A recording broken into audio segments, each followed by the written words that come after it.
Igår så fattades ett historiskt beslut. Då fattade ledarna för de 7 av världens stora industriländer beslutet att åtminstone tillfälligt utesluta Ryssland ur G8-gruppen. Och detta tills Ryssland, som man sa, har ändrat kurs när det gäller Ukraina. Rysslands president Vladimir Putin har gjort Krimhalvön till ryskt. Igår infördes ryska rubeln på Krim och det ukrainska försvarsdepartementet har gett order om att alla ukrainska trupper ska dras tillbaka från Krim. Jag träffade ryska författaren och HBTQ-aktivisten Masha Gessen. Och hon sa så här om Putin som hon har beskrivit i boken Mannen utan ansikte. Welcome, Masha Gessen, to my show. Thank you. Good to be here. It's very up to date, your book, before the book we were going to discuss today, and that is The Man Without a Face. It's about Putin, and I think nobody has come so close and been analyzing him so well as you do in this book. Thank you. But you also said that he's not going to stay very long in power. Well, fortunately, I didn't say it in this book, which is good. But yeah, there was a sense when I was promoting the book, which was 2 years ago, and the Russian protest movement was at its height. I had this very optimistic sense that things were changing. Unfortunately, I was right about the fact that things were changing, but I was wrong about the direction in which they were changing. He responded to the protest movement in the way that is the most effective way for a dictator to respond to a protest movement, which is with a crackdown. And in large part, the new book is about that. It's about the way the crackdown works, how it started, and what it looks like now. So I think it's still the last stage of his rule, but it's a very bloody and probably a very long stage. The whole world was taken by surprise. And I don't know, what do you think, how would you analyze this that happened with Crimea? Well, to be honest, I didn't think it was very surprising. It was shocking without being surprising, which is a major difference. Because if you look at the way that Putin has been behaving over the years that he's been in power, it's perfectly consistent. He has consistently violated and ignored and mocked international law, and he has consistently gotten away with it. In 2008, he bit off a piece of Georgia. The European Union, as embodied by President Sarkozy, went to Russia and put its stamp of approval on it. So why shouldn't he be able to bite off a piece of Ukraine in exactly the same way? So do you think he will advance in this direction? It's a very tense situation now in Ukraine and other, countries around Russia.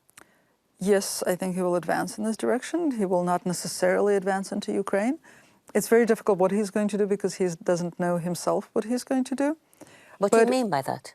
He doesn't have a plan. He acts on the basis of opportunity, and he acts very reactively. So how would you, who knows, when I read this book, The Man Without a Face, it's like he's living in a bubble, inside a bubble, not knowing what's happening outside.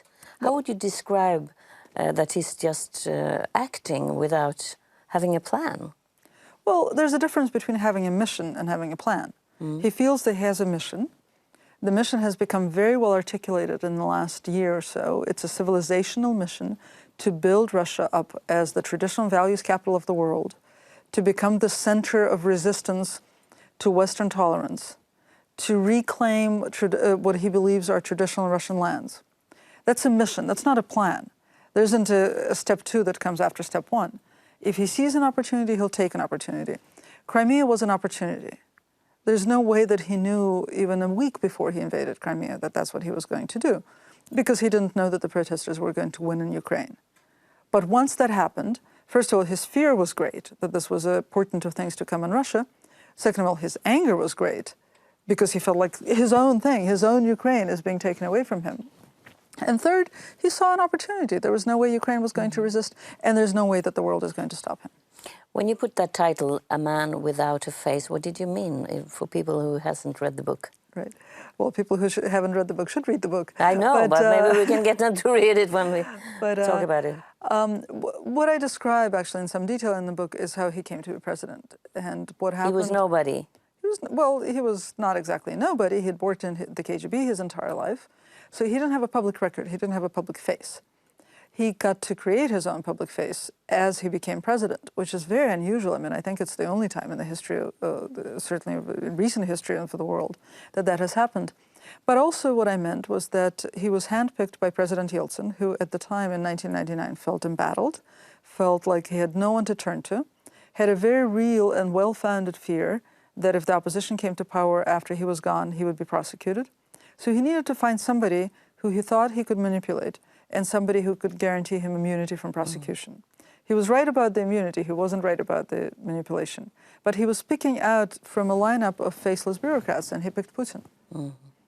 It is an interesting book. But let's talk about this book, because they are as up-to-date, this book as well, because they goes like hand in hand, those two books. It's about Pussy Riot. The whole world learned about Pussy Riots, but you have gone into their lives. These young women, who are they, and why did they do what they did? Well, Pussy Riot is a fictional group. It's actually a protest art collective that sometimes performs as a fictional punk band called Pussy Riot. They stage guerrilla performances that are anti-Putin, anti-consumerism, and feminist. So two of those things are extremely unusual in Russia, and one is just unusual. And very provoked. Very confrontational. And the point of, I mean, this is not unique to them. The point of doing protest art is to push the boundaries, including the boundaries of protest. We see them in action in this footage. Right. This is an action that they staged in Sochi during the Olympics. And this is amazing because this is their first action after Nadia and Maria, two women who were sentenced to 2 years in prison, were out of jail. And I think it really shows exactly what they do incredibly well, which is show what's wrong with the country. I mean, this violence, this spectacular, in every sense of the word, violence, is something that is probably one of the most dangerous things going on in Russia right now. This is exactly what LGBT people are facing. This is what women are facing. This is what any kind of protester is facing. This is anybody on whom it's open season is facing. But they also shows the weakness of Russia, of the regime. Young women dressed without any weapon, without anything, dressed like almost girls, are beaten up like that, doing nothing from our point of view. Well, I don't know if that demonstrates a weakness. I mean, I think that, when we tell ourselves that, or we tell our kids that the bully is picking on them because of his own weakness, that's comforting, but it has no useful implications. I mean, it means that Putin is so provoked by these young women, so he has to, go so far. Either that, or it means that the country so strongly relies on aggression that any kind of transgression is necessarily met by violence, and that is just the Russian norm right now. Before we go into these women, who they are and their personalities, you lived in Russia, and you were also your situation became more dangerous than it would have been before. Well, the irony of my situation was that I was an opposition journalist for many, many years, well-known, blacklisted by the Kremlin, and I wasn't in much danger. I mean, I was occasionally harassed, but things got really scary when the anti-gay campaign began, because I've always been openly gay, and I've also been open about the fact that I have a family. And about a little less than a year ago, I started getting direct threats to me and especially to my family. And you have adopted as your oldest son? Yes, we have 3 children, my partner and I, the oldest of whom is adopted. The politicians made it very clear that they were going to go after all of our children, but especially the oldest son who is adopted. So we actually had to send him out of the country first. He left Russia in June of last year, and then we followed in December. The situation for Pussy Riot, the members of Pussy Riot, could you describe that now? Well, if we're talking about danger, I think they're in danger. I mean, they are physically attacked on a regular basis. Pretty much once a week, there's the story of an attack on them. It's very clear that they're being attacked by young men who believe that they're doing their patriotic duty by attacking them. They wear this patriotic insignia that signifies Russia's victory in World War II. So it's very much state-inspired, but not state-controlled violence.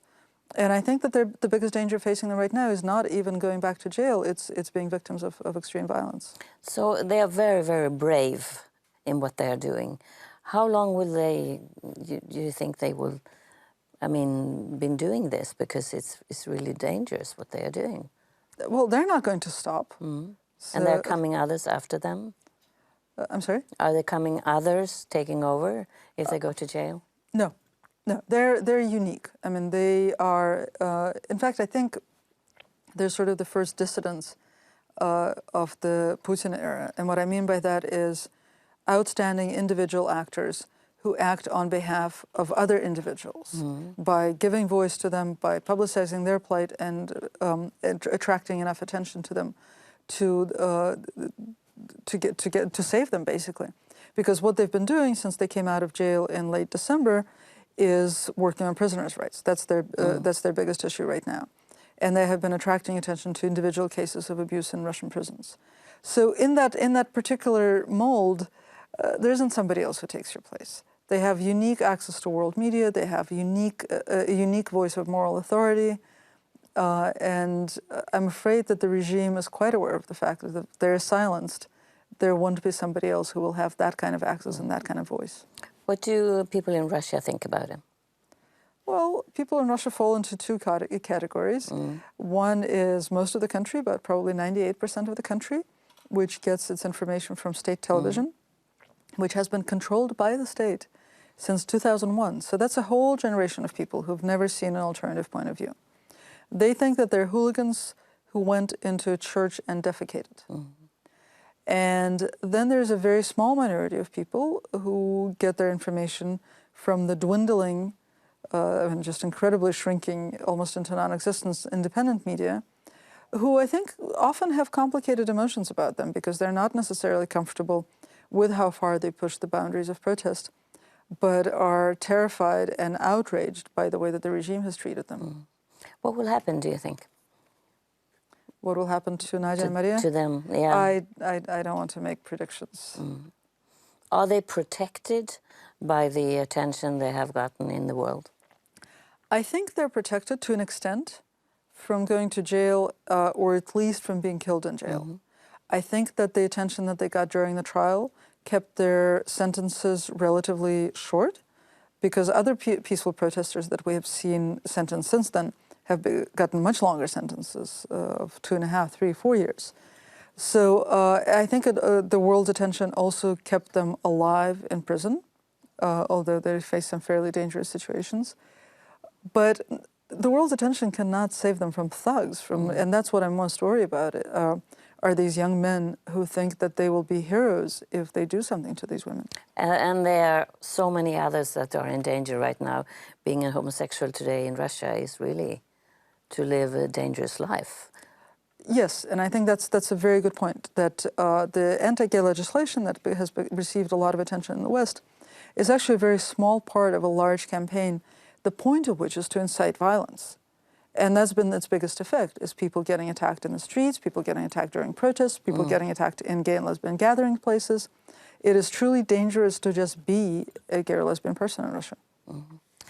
Thank you so much for coming here, and I think those two books are so important because when you read this, you don't believe that this is happening so close to our country right now. Thank you. Thank you very much. Ja, det var alltså intervjun med Masha Gessen och vi beklagar att översättningen inte kom med. Vi kan trösta er med att den kommer att läggas ut på TV4 Play efter vårt program. Titta på den då.